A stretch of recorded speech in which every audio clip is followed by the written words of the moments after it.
پیر Mehr Ali Shah April 1859 کو گوڑا شریف میں پیدا ہوئے۔ ان کے والا کا نام نظر الدین شاہ تھا اور ان کی والدہ محترم کا نام معصومہ معروفہ تھا۔ ان کا تعلق ایک اہل سنت مسلک سے تھا۔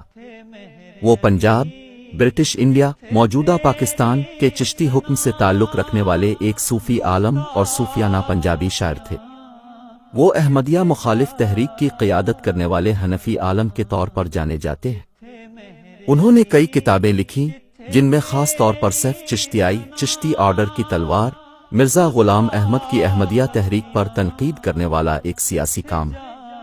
مہر علی شاہ اپنے والد نظر الدین شاہ کی طرف سے 2500 پشت میں عبدالقادر جیلانی کی اور 3800 پشت میں حسن ابن علی کے ذریعے پیغمبر اسلام محمد صلی اللہ علیہ وسلم کی اولاد تھے۔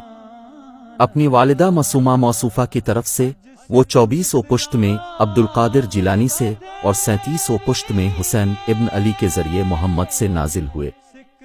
انہوں نے اپنی ابتدائی دینی تعلیم خانقاہ مزار پر واقع اسکول میں حاصل کی اور مقامی مدرسہ میں اردو اور فارسی کی کلاسیں دی گئیں۔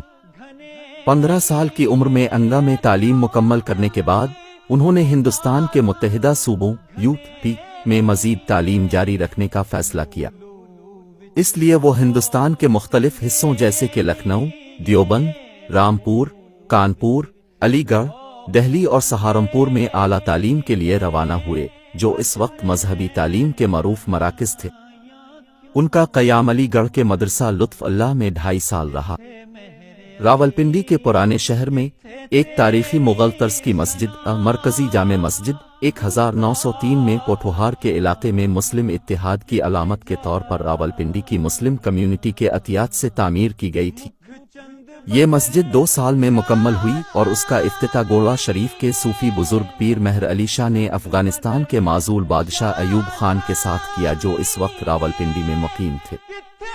تحریک پاکستان کی ممتاز مسلم شخصیات جیسے مولانا ظفر علی خان، عطا اللہ شاہ بخاری اور مولانا انور شاہ کشمیری نے بعد ازاں اس تاریخی مسجد میں نماز کی امامت کی جب انہوں نے اس کا دورہ کیا۔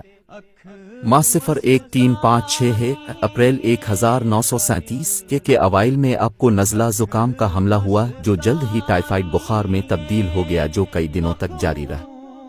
صفر کے آخری ایام میں ان کی حالت مزید بگڑ گئی۔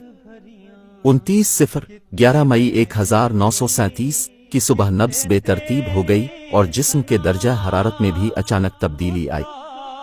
آخری لمحے کی آمد سے عین قبل انہوں نے اپنے دل کی گہرائیوں سے اللہ کے الفاظ کا اس طرح تلفظ کیا جس سے ان کے پورے جسم میں سر سے پاؤں تک لرزہ طاری ہو گیا اور جس کی گونج ہر ایک نے محسوس کی۔ اگلے ہی لمحے انہوں نے دوسری بار لفظ اللہ کو دہرایا اور پھر قبلہ کی طرف رخ کیا اور اس کے بعد وہ اللہ کے حضور پیش ہو گئے۔